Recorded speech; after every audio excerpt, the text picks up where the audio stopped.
ان اللہ بیشک اللہ تعالیٰ لا یستحیی نہیں وہ شرماتا ان یضربا یہ کہ وہ بیان کرے مثلا مثال ما بعوضتن جو کوئی مچھر کی ہو فما فوقا یا اس سے بڑھ کر ہو فاما الذین آمنوا پس رہے وہ لوگ جو ایمان لائے فیعلمون پس وہ سب جانتے ہیں انہ الحق یہ کہ بے شک وہ حق ہے من ربہم ان کے رب کی طرف سے وَأَمَّا الَّذِينَ كَفَرُوا اور رہے وہ لوگ جنہوں نے کفر کیا فَيَقُولُونَ پس وہ سب کہتے ہیں ماذا اراد اللہ کیا ارادہ کیا اللہ تعالیٰ نے بہذا مسئلہ اس مثال کے ساتھ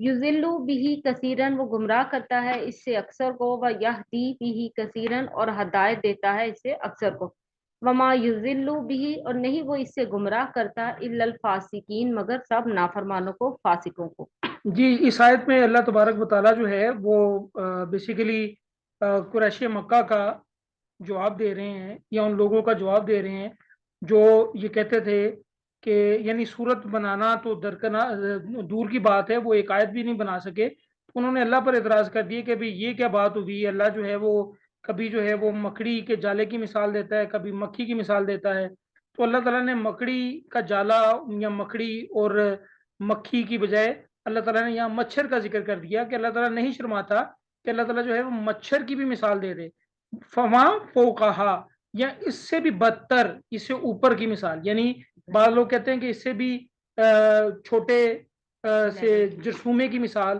یا بعض لوگ کہتے ہیں کہ مچھر کے اوپر مچھر کا جو پر ہوتا ہے اس کی مثال، تو اللہ تعالیٰ جو ہے وہ اس سے شرماتا نہیں ہے کیونکہ یہ اللہ تعالیٰ کی مخلوقات ہے، اللہ تعالیٰ اپنی کسی بھی مخلوق کی جو ہے وہ مثال بیان کر سکتے ہیں، اور جو ایمان لائے ہیں لوگ وہ یہ کہتے ہیں کہ یہ جو بھی مثال ہے یہ اللہ تعالیٰ کی طرف سے ہے اور یہ حق ہے۔ اور یہ وہی مچھر ہے نا جس سے نمرود کی ہلاکت ہوئی تھی، ہاں یعنی اس کو اتنا حقیر کہہ رہے ہیں اور اس میں کس کی جو ہے نا ہلاکت ہاں، اور یہ بھی ذہن میں رکھیے گا کہ یہ مچھر جو ہے جس کو یہ حقیر جانتے ہیں، یہ اسی مچھر کی وجہ سے جو ہے وہ نمرود جو کہ حضرت ابراہیم علیہ السلام کے اگینسٹ تھا، اس مچھر کی وجہ سے جو ہے وہ اس کی ہلاکت ہوئی تھی۔ اور وَأَمَّا الَّذِينَ كَفَرُوا اور جن لوگوں نے کفر کیا فَيَقُولُونَ مَاذَا أَرَادَ اللَّهُ بِهَذَا مَثَلًا، اور وہ سب یہ کہتے ہیں کہ اللہ کو کیا سروکار اس چھوٹی چھوٹی مثالیں دینے کا، تو اللہ تعالیٰ فرماتے ہیں کہ اللہ تعالیٰ یہ مثالیں دیتا ہے یُضِلُّ بِهِ كَثِيرًا وہ اسی سے گمراہ کرتا ہے اکثر کو، وَيَهْدِي بِهِ كَثِيرًا اور وہ ہدایت دیتا ہے اس سے اکثر کو۔ اب یہ ہدایت دینا اور جو ہے وہ گمراہ کرنا اس کی نسبت اللہ تعالیٰ نے جو ہے وہ اپنی طرف کی ہے، اس کی وجہ یہ ہے کہ انسان جو ہے نا وہ سبب اختیار کا مکلف ہے، یعنی اسباب انسان نے اختیار کرنے ہیں اور اسباب کی بدولت ہی اس کو جزا یا سزا ملنی ہے۔ اگر وہ حلال اسباب جو ہے وہ اختیار کرے گا تو اس کو اس کی جزا جو ہے وہ نیکی ہے، اگر وہ حرام اسباب اختیار کرتا ہے تو اس کی جزا جو ہے وہ برائی ہے، جہنم ہے۔ اور اللہ تعالیٰ فرماتے ہیں وَمَا يُضِلُّ بِهِ إِلَّا الْفَاسِقِينَ لیکن گمراہ کون ہوتے ہیں؟ وہ لوگ جو فاسق ہیں، نافرمان ہیں۔ اب فاسقین کی ڈیفینیشن کیا ہے؟ فاسقین کی ڈیفینیشن جو ہے وہ اگلی آیت میں آ رہی ہے الذین وہ لوگ جو ینقضون وہ سب توڑتے ہیں عہد اللہ اللہ کا عہد من بعد میثاقہ اس کی مضبوطی کے بعد۔ جی فاسقین وہ لوگ ہیں جو اللہ کا عہد توڑتے ہیں، اللہ کا عہد مضبوط کرنے کے بعد۔ یہاں عہد سے کیا مراد ہے جی؟ سر جیسے کوئی شخص قسم کھاتا ہے کہ میں اللہ کی قسم کھا کے کہتا ہوں کہ یہ کام نہیں کروں گا لیکن پھر وہ کام کر لیتا ہے، اور یہ کون ہے بتائے توڑنا گا؟ ہوتا ہے۔ سر یہ وہی عہد ہے جو ہم نے جب پیدا ہوئے تھے تب اللہ کے ساتھ عہد کیا تھا جی ہماری کہ پیدائش ہم سے آپ کے پہلے ساتھ وادی ریحان ہے، وادی ریحان ہی ہے، سوری وادی نعمان ہے مکہ میں، عرفات کے میدان کے پاس وادی نعمان ہے، وہاں اللہ تعالیٰ نے ساری ارواح کو اکٹھا کیا اور اللہ تعالیٰ نے پوچھا تھا الستو بربکم کیا میں تمہارا رب نہیں ہوں؟ تو تمام لوگوں نے یک زبان ہو کے کہا تھا کہ بالکل بلا کیوں نہیں، آپ ہمارے رب ہیں۔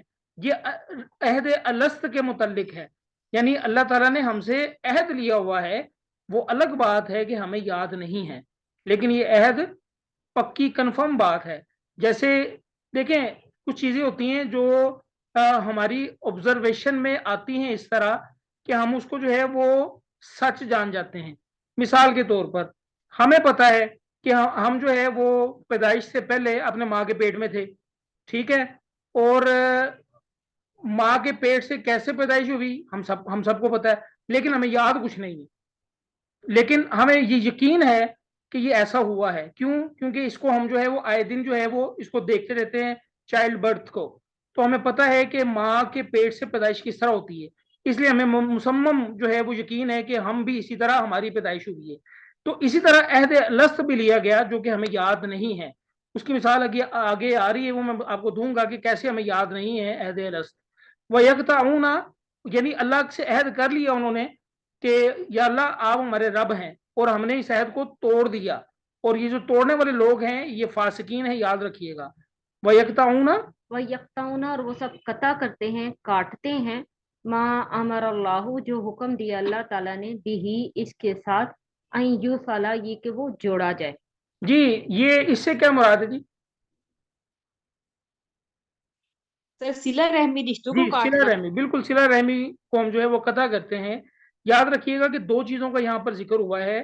پہلی جو چیز ہے وہ پہلی جو قسم ہے وہ بندے اور اللہ کے درمیان ہے، بندے اور اللہ کے درمیان کا تعلق عہد الست ہے.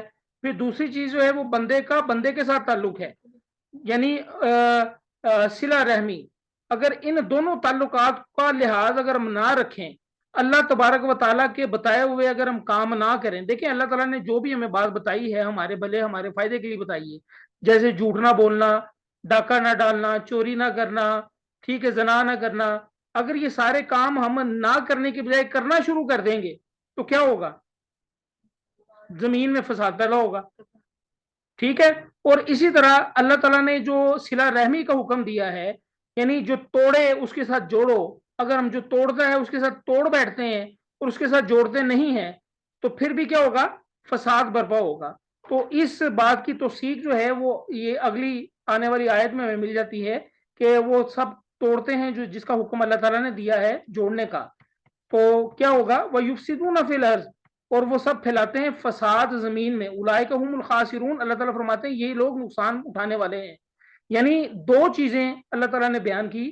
ایک اللہ تعالیٰ نے اللہ اور بندے کا تعلق بیان کیا، یعنی اگر اس عہد کو اللہ اور بندے کے درمیان جو عہد ہے جو بندے نے اللہ کو عہد دیا ہوا ہے وہ توڑ دے گا تو زمین میں فساد پیدا ہوگا. اور دوسرا اگر بندہ صلہ رحمی نہیں کرے گا تو اللہ تعالیٰ فرما رہے ہیں وہ یفسدون فی الارض اور وہ فساد برپا کریں گے زمین میں، تب بھی فساد پیدا ہوگا. صلہ رحمی کے متعلق جو ہے وہ ایک حدیث سن لیں کہ قرابت داری توڑنا کتنا بڑا گناہ ہے. کہ سیدنا ابو ہریرہ رضی اللہ تعالیٰ عنہ کہتے ہیں کہ آپ صلی اللہ علیہ وسلم نے فرمایا جب اللہ تعالیٰ ساری مخلوق پیدا کر چکا تو رحم یعنی صلہ رحمی کو مجسم بنا کر کھڑا کر دیا، صلہ رحمی کو ایک جسم بنا دیا. اور صلہ رحمی نے پتہ کیا کیا؟ صلہ رحمی نے اللہ تبارک و تعالیٰ کی کمر تھام لی. اللہ نے اس سے پوچھا کہو کیا بات ہے؟ تو صلہ رحمی کہنے لگی کہ میں اس بات سے تیری پناہ چاہتی ہوں کہ لوگ مجھے کاٹ دیں گے، قرابت داری کا خیال نہ رکھیں گے مراد یہ. تو اللہ نے فرمایا کیا تو اس بات پر راضی نہیں؟ جو تجھے جوڑے گا میں اسے جوڑوں گا، اور جو تجھے کاٹے گا میں اس کو کاٹوں گا، یعنی جو تجھے قطع کرے گا تو میں بھی اسے قطع کر دوں گا. صلہ رحمی کہنے لگی پروردگار میں اس پر راضی ہوں. تو اللہ تعالیٰ نے فرمایا ایسا ہی ہوگا. تو یہ یاد رکھیے گا صلہ رحمی جو ہے جو رشتہ دار ہم سے ملتے ہیں ہم ان کو جواباً ملتے ہیں، یہ صلہ رحمی نہیں ہے. صلہ رحمی یہ ہے کہ ایسے رشتہ دار ایسے قرابت دار جو ہم سے ناطہ توڑنے کی کوشش کریں تو ہم وہ ناطہ جوڑنے کی کوشش کرتے ہیں، یہ صلہ رحمی ہے، یاد رکھیے گا. اگر ہم صلہ رحمی نہیں کریں گے تو زمین میں فساد برپا ہوگا، اگر ہم اللہ کے عہد کو توڑیں گے تو زمین میں فساد برپا ہوگا. اور یہ کن لوگوں کی نشانی ہے؟ فاسقین کی نشانی ہے. اولئک هم الخاسرون اللہ تبارک و تعالیٰ فرما رہے ہیں کہ یہ لوگ نقصان پانے والوں میں سے ہے. جی آگے نازش. کیفا کیسے کس طرح تکفرون تم سب انکار کرتے ہو باللہ اللہ تعالیٰ کا، وکنتم امواتن حالانکہ تم مردہ تھے.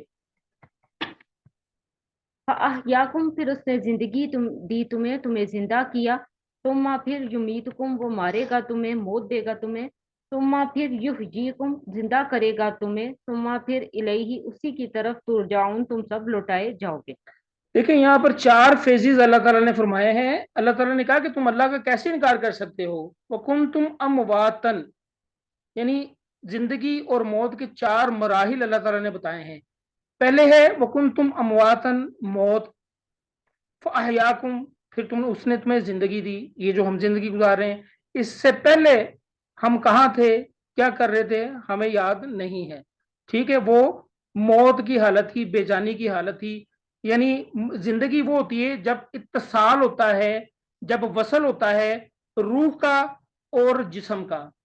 جب روح اور جسم آپس میں مل جاتے ہیں تو وہ زندگی کی مثال ہے. جب یہ دونوں علیحدہ علیحدہ ہو جاتے ہیں تو وہ موت کی مثال ہے. اور اسی لیے جو ہے وہ نیند کو جو ہے وہ موت کی بہن کہا گیا ہے. اور ہم جو ہے وہ دعا مانگتے ہیں. سونے کی دعا جو ہے وہ کس کس کو یاد ہے، وہ کوئی کیا ہے دعا؟ اللہم انی بسمی کا، علامہ بسم کا موت واہیا. اللہم بسمی کا اموت و احیا. یا اللہ میں آپ ہی کے نام سے جو ہے وہ مرتا ہوں اور آپ ہی کے نام سے میں زندہ ہوتا ہوں. یعنی انسان جب سو جاتا ہے تو وہ اس پر موت کی کیفیت ہوتی ہے، اور اس کی روح جو ہے وہ دائیں بائیں ادھر ادھر گھومتی رہتی ہے. اور وہ خوابوں کی شکل میں بعض کا ہمیں نظر بھی آ جاتا ہے کہ ہماری روح جو ہے وہ کیا کیا کرتی ہے. جو نیک لوگ ہوتے ہیں نا ان کو اچھے خواب آتے ہیں. اور بعض کا اس طرح ہوتا ہے کہ مثال کے طور پر میرے ایک دوست تھے، انہوں نے دیکھا اپنے خواب میں کہ وہ پرواز کر رہے ہیں، اور فوراً ہی ان کی آنکھ کھل گئی، اور تقریباً تہجد کا وقت تھا. اور وہ بتاتے ہیں کہ انہوں نے اپنے جسم میں پرواز کی لذت کو محسوس کیا. تو کچھ چیزیں جو ہے وہ موت کی حالت میں جب ہم زندگی میں آتے ہیں کچھ چیزیں یاد رہ جاتی ہیں اور کچھ چیزیں بھول جاتی ہیں. اور یہی حال ہمارے ساتھ یہ ہوا کہ عہد الست جو ہے وہ ہمیں زندگی کی حالت میں ہم نے عہد الست نہیں دیا. یعنی جب ہماری روح ہماری جسم کے ساتھ ملی ہوئی نہیں تھی، صرف روح سے جو ہے وہ عہد الست لیا گیا. تو دیٹس دا ریزن کہ ہمیں جو ہے وہ عہد الست یاد نہیں ہے. اور اسی لیے جو ہے وہ اللہ تبارک و تعالیٰ یہاں قرآن میں فرما رہے ہیں کہ تم نے عہد الست ہمیں دیا ہوا ہے. اور یہ سب سے بڑا جو ہے وہ ریمائنڈر ہے جو اللہ تعالیٰ کی طرف سے آ رہا ہے، اور اس پر ہم نے ایمان لانا ہے اور عہد الست کو جو ہے وہ سچا جاننا ہے. جب ہم عہد الست کو جو ہے وہ جان جائیں گے کہ ہم نے اللہ تعالیٰ کے ساتھ ایک عہد کیا ہوا ہے، تو ہم جو ہے وہ نیک کام کریں گے، برائیوں سے بچیں گے. تو اللہ تبارک و تعالیٰ فرما رہے ہیں کہ وَكُنْتُمْ امواتن، تم مردہ تھے، فاحیاکم، پھر زندگی دی. یہ جو زندگی ہے، پھر اس کے بعد کیا ہوگا؟ ثم یمیتکم، اللہ تعالیٰ پھر تمہیں موت دے گا. وہ فیز جو ہے وہ پھر جو ہے وہ روح جو ہے وہ جسم سے جدا ہو جائے گی. ثم یحییکم، پھر اللہ تعالیٰ تمہیں دوبارہ زندہ کرے گا. یعنی اس موت کے بعد دوبارہ زندگی ملے گی. اور ایک حدیث میں آتا ہے کہ ایک صحابی جو ہے وہ فوت ہو گئے، تو نبی علیہ الصلوۃ والسلام وہاں تشریف لے کے گئے تو ان کی آنکھیں کھلی ہوئی تھی.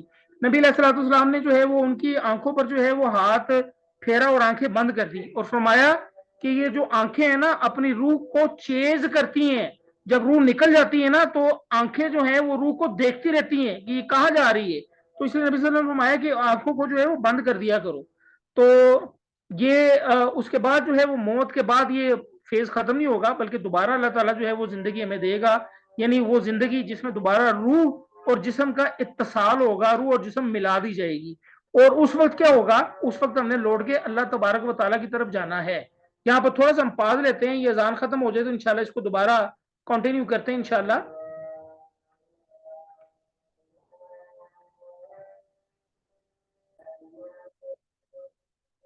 جی یاد رکھیے گا کہ یہاں اللہ تعالیٰ نے پہلے موت کا ذکر کیا ہے، پھر زندگی، پھر موت ہے، اور پھر زندگی جو کہ ابدی زندگی ہوگی. اور ایک چیز اور یاد رکھیے گا کہ جن حالتوں کو موت سے تعبیر کیا گیا ہے نا اس میں بھی زندگی کی کچھ نہ کچھ رمق موجود ہوتی ہے. جیسے کہ ابھی میں نے خواب کی آپ کو بتائی بات، یعنی انسان جو ہے وہ جب سوتا ہے تو موت کی کیفیت موت میں ہوتا ہے، تو لیکن کچھ چیزیں اس کو یاد رہ جاتی ہیں کہ میں نے کیا کیا کیا. خواب یاد رہ جاتے ہیں، کچھ خواب بھول جاتے ہیں. ٹھیک ہے، تو کچھ نہ کچھ زندگی کی رمق باقی ہوتی ہے. لیکن چونکہ غالب اثرات موت کے ہوتے ہیں لہذا ہم اسے موت سے جو ہے وہ تعبیر دیتے ہیں. انسان جب سویا ہو نا اس پر اسلام کا کوئی قانون لاگو نہیں ہوتا، کیونکہ اس وقت جو ہے وہ زندہ ہی نہیں ہے دوسرے لفظوں میں. ٹھیک ہے، اور یہ جو زندگی آخری ہمیں ملے گی جو کہ لامتناہی ہوگی، اس میں ہم نے اللہ تعالیٰ کی طرف لوٹ کے جانا ہے اور اپنا حساب کتاب دینا ہے. جی بات فالو کر رہے ہیں؟ بات سمجھ میں آ رہی ہے آپ سب کو؟ جی سر آ رہی. والذی، وہی ہے جس نے خلقہ پیدا کیا لکم تمہارے لیے، ما فی الارضی جميعا جو کچھ زمین میں ہے سارے کا سارا. یعنی اللہ تعالیٰ نے جو ہے وہ سارے کا سارا جو ہے وہ زمین میں جو کچھ بھی پیدا کیا ہے وہ ہمارے لیے پیدا کیا ہے. میں نے آپ سے پہلے بھی عرض کیا تھا کہ قرآن کا جو موضوع ہے وہ انسان ہے. تو یہ اللہ تبارک و تعالیٰ یہاں بتا رہے ہیں اس قرآن میں، اسی کتاب میں، کہ ہم نے تم کو پیدا کیا ہے نا، تو تمہارے لیے جو ہے وہ زمین میں جو کچھ بھی ہے وہ تمہارے لیے ہم نے بنا دیا ہے. ثم استوى، ثم استوى پھر وہ جلوہ فرما ہوا، متوجہ ہوا، اس نے قصد کیا، الی السماء آسمان کی طرف، فسواہن پھر درست بنا دیا انہیں، سبع سماوات 7 آسمان، وَهُوَ بِكُلِّ شَيْءٍ علیم اور وہ ہر چیز کو خوب جاننے والا ہے. اچھا ایک بات تو یہاں پر ہمیں یہ پتہ چلی کہ زمین کو اللہ تعالیٰ نے پہلے بنایا اور پھر آسمانوں کو بعد میں بنایا، اور وہ 7 آسمان اوپر تلے اللہ تعالیٰ نے بنائے. اور آج کل جو ہے وہ ماہرین حیت کا کہنا ہے کہ یہ بس آسمان کوئی تصوراتی چیز ہے، ایسی بات نہیں ہے، بلکہ ایک ٹھوس حقیقت ہے، اور یہ 7 قسم کے آسمان ہے، یاد رکھیے گا. اور اس کے بعد جو ہے وہ لاسٹ آیت جو ہم نے آج پڑھنی ہے، وَإِذْ قَالَ اور جب کہا ربو کا تیرے رب نے، للملائکۃ فرشتوں سے، انی بے شک میں جاعل بنانے والا ہوں فی الارض زمین میں خلیفتاً خلیفہ. اور جب تیرے رب نے کہا، یہ نبی علیہ الصلوۃ والسلام سے کہا جا رہا ہے کہ اے نبی یاد کریں وہ وقت، یا اے نبی ان کو بتائیں کہ جب آپ کے رب نے فرشتوں سے کہا تھا کہ میں زمین میں خلیفہ بنانے جا رہا ہوں. اب خلیفہ مراد انسان تھے. اب خلیفہ کا لفظ جو ہے وہ کس پر اس کا اطلاق ہوتا ہے، یہ تھوڑا سا اس میں تھوڑا سا کنٹراڈکشن پائی جاتی ہے. کیا آدم اللہ تعالیٰ کا خلیفہ ہے یا کسی دوسرے مخلوق کا خلیفہ ہے؟ یاد رکھیے گا کچھ علماء کا خیال ہے کہ خلیفہ چونکہ وہ شخص ہوتا ہے جو کسی کے مرنے یا عدم موجودگی میں اس کے اختیارات سنبھالتا ہے. تو اللہ تو حی لا یموت ہے، وہ تو ہمیشہ جو ہے وہ زندہ رہنے والا ہے، اس پر کبھی موت نہیں آئے گی، لہذا آدم اللہ کے خلیفہ نہیں ہے. ٹھیک ہے، کچھ علماء کا کہنا یہ ہے. بلکہ وہ کن کے خلیفہ ہیں؟ وہ جنوں کے خلیفہ ہیں، کیونکہ ایک روایت ایسی بھی ملتی ہے کہ انسان کی پیدائش سے پہلے اس زمین پر جن آباد تھے جو فتنہ فساد اور قتل و غارت کرتے رہتے تھے. تو اللہ تعالیٰ نے فرشتوں کا لشکر بھیج کر ان جنوں کو سمندروں کی طرف دھکیل دیا اور آدم علیہ السلام کو خلیفہ اس کا مقرر کیا. اور بعض علماء کا خیال ہے کہ خلافت کے لیے موت یا عدم موجودگی ضروری نہیں ہوتی. مثال کے طور پر کوئی بادشاہ ہے، وہ اپنے سارے اختیارات جو ہے وہ کچھ عرصے کے لیے ڈیلیگیٹ کر دیتا ہے کسی اور بندے کو، وہ اس بادشاہ کا خلیفہ بن جاتا ہے. تو اسی طرح جو ہے وہ اللہ تبارک و تعالیٰ نے کچھ اختیارات دے کے ہمیں دنیا پر بھیج دیا، اور ہم جو ہے وہ اللہ تعالیٰ کے خلیفہ یعنی نائب کے لائے. یعنی ہمارا کام یہ ہے، جیسے کہ ایک آیت میں آتا ہے نا کہ اللہ تعالیٰ نے جو ہے وہ اللہ تعالیٰ نے فرمایا تھا کہ ہم نے اپنی امانت آسمانوں، زمین اور پہاڑوں پر پیش کی، یعنی قرآن. تو انہوں نے اسے اٹھانے سے انکار کر دیا، اور اس وزن کو اٹھانے سے وہ ڈر گئے، مگر انسان نے اسے اٹھا لیا. اب وہ وزن کیا ہے؟ یہ قرآن. ٹھیک ہے، تو انسان جو ہے وہ خلیفہ بنا کس کا؟ رب تعالیٰ کا.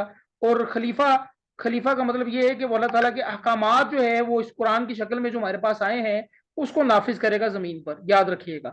تو جب اللہ تعالیٰ نے کہا فرشتوں سے کہ میں زمین پر خلیفہ بنانے جا رہا ہوں، تو فرشتوں نے کیا کہا؟ قالو ان سب نے کہا، اتجعلو کیا تو بنائے گا، فیہا اس میں، من یفسدو جو فساد برپا کرے، فیہا اس میں، وَيَسْفِكُ الدِّمَاءَ اور وہ بہائے گا خون. اچھا اب دیکھیں فرشتوں نے جو ہے وہ اللہ تبارک و تعالیٰ سے کہا کہ یا اللہ کیا آپ زمین میں جو ہے وہ ایسی مخلوق جو ہے وہ پیدا کرنے جا رہے ہیں جو اس میں فساد مچائے گی اور جو اس میں خون بہائے گا؟ تو فرشتوں کو کیسے جو ہے وہ یہ علم ہو گیا کہ وہ فساد برپا، جو انسان ہے وہ زمین میں فساد مچائے گا اور خون بہائے گا؟ اس کی 2-4 توجیحات ہیں، وہ ذرا ذہن میں رکھ لیں.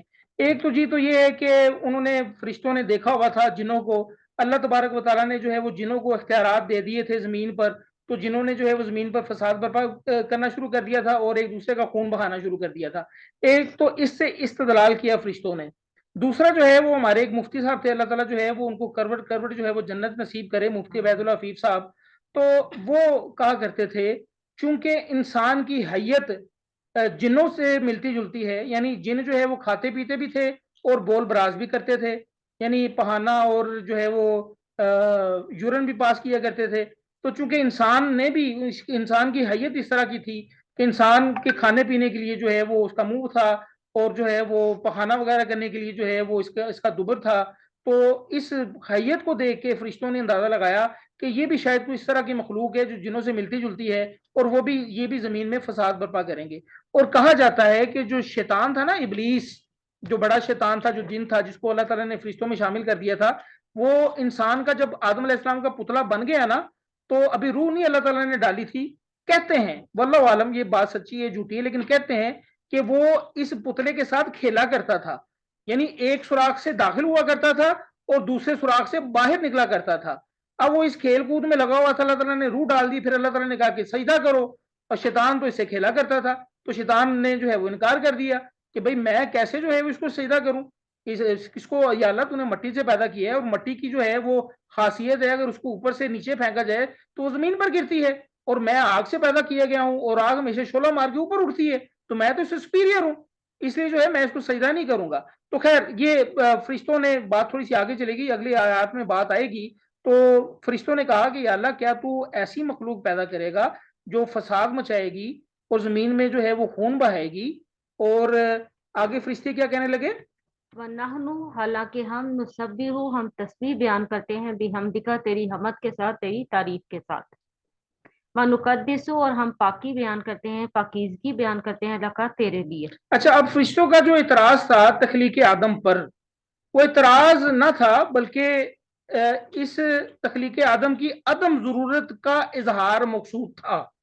یعنی فرشتے اعتراض نہیں کر رہے تھے اللہ تعالیٰ سے, اللہ تعالیٰ پر اعتراض نہیں کر رہے تھے کہ یا اللہ یہ کیا بنانے جا رہے ہیں, اس کو نہ بنائیں, بلکہ وہ اس کی عدم ضرورت کا اظہار کر رہے تھے. یا اللہ یہ بنانے کی کیا ضرورت ہے, ہم تیری جو ہے وہ تسبیح بیان کر رہے ہیں تیری حمد کے ساتھ, تیری پاکی کے ساتھ, تو اس کو بنانے کی کیا ضرورت ہے. تو اللہ تعالیٰ نے اجمالاً یعنی ایک مختصر سا جواب دیا جس کی تشریح آگے آئے گی. اللہ تبارک و تعالیٰ نے فرمایا قالا, اللہ نے کہا انی بے شک میں عالم جانتا ہوں ما لا تعلمون, جو تم نہیں جانتے وہ میں جانتا ہوں. یہ اجمالاً اللہ تعالیٰ نے اس آیت میں یہ جواب دیا, اس کی تفصیل انشاءاللہ اگلی آیات میں آئے گی. اچھا اب یہاں پر جو ہے وہ دو چیزیں ہیں, نسبح و نقدس, تسبیح بیان کرنا اور تقدیس بیان کرنا, دونوں میں فرق سمجھ لیں. نسبح تسبیح سے ہے یعنی سبحان اللہ کہنا, اور اس کا جو ہے وہ زبان سے بھی اقرار کرنا, اور جو ہے وہ اپنے جسم, اپنے جوارے, اپنے جو ہے وہ ہاتھ پاؤں سے بھی جو ہے وہ اس کا اظہار کرنا, تسبیح بیان کرنا اللہ تعالیٰ کی حمد کے ساتھ. ٹھیک ہے, یعنی کہ اللہ تعالیٰ جو ہے وہ سبحان ہے, پاک ہے, ہر قسم کے عیب, نقص اور کمزوریوں سے پاک ہے. تو یہ مثبت انداز میں جو ہے وہ اللہ تعالیٰ کی خوبیوں کو بیان کرنا یہ حمد کہلاتا ہے. اور تقدیس کا مطلب یہ ہوتا ہے کہ پاکی, کہ اللہ تعالیٰ, تقدیس کا معنی ایسے باتوں کی نفی کرنا ہے جو اللہ تعالیٰ کے شان نہیں. تسبیح کا مطلب کیا ہے, تسبیح مثبت معنی میں آتی ہے, یعنی حمد, تسبیح حمد کے ساتھ آئے گی, یا اللہ تعریف ہے تیری, یا اللہ تو ہر جو ہے وہ عیب سے, ہر نقص سے جو ہے وہ پاک ہے. اور تقدیس کا معنی جو ہے وہ منفی میں آتا ہے کہ یا اللہ آپ ایسی باتوں سے پاک ہیں جو آپ کے شان نہیں ہے, یعنی شرک سے پاک ہیں آپ. بات سمجھ میں آ گئی. تسبیح اور تقدیس دونوں میں فرق ہے. تسبیح اللہ کی پاکی بیان کرنا, یا اللہ تو پاک ہے, تمام کمزوریوں سے پاک ہے, نقص سے پاک ہے, عیب سے پاک ہے. اور تقدیس یہ شرک سے پاکی کی بات کی جا رہی ہے کہ اللہ آپ پاک ہیں, شرک سے پاک ہیں, آپ کے مقابلے میں کوئی نہیں ہے, آپ کے علاوہ کوئی جو ہے وہ حاجت روا مشکل کشا نہیں ہے. تو یہاں تک ہمارا سبق تھا جو ہم نے پڑھ لیا. آپ نے کوئی کوشچن کرنا ہے تو آپ کر سکتے ہیں, because we have less than 1 minute. اس سبق کو ریوائز کر لیجیے گا, انشاءاللہ کل پھر ملاقات ہوتی ہے. باجی نبیلہ کچھ کہنا چاہ رہی ہیں؟ ہاں جی سر, آپ نے کہا کہ موت سے پہلے اللہ تعالیٰ نے سب بندوں سے, سر اس میں کافر اور یہ سارے مشرک یہ سارے لوگوں سے عہد کیا ہوا تھا. سب شامل ہے باجی نبیلہ, سب شامل ہے. اچھا, اللہ رب کا مطلب ہوتا ہے پالنے والا, پالن ہار. تو کافروں کو بھی تو پالنا ہے نا اللہ تعالیٰ, کافروں کو بھی تو دے رہا ہے نا اللہ تعالیٰ. جی سر. تو سب نے وعدہ کیا ہوا کہ اللہ بلا آپ ہمارے رب ہیں. جی ٹھیک ہے, انشاءاللہ کل ملاقات ہوتی ہے جی. السلام علیکم. السلام علیکم.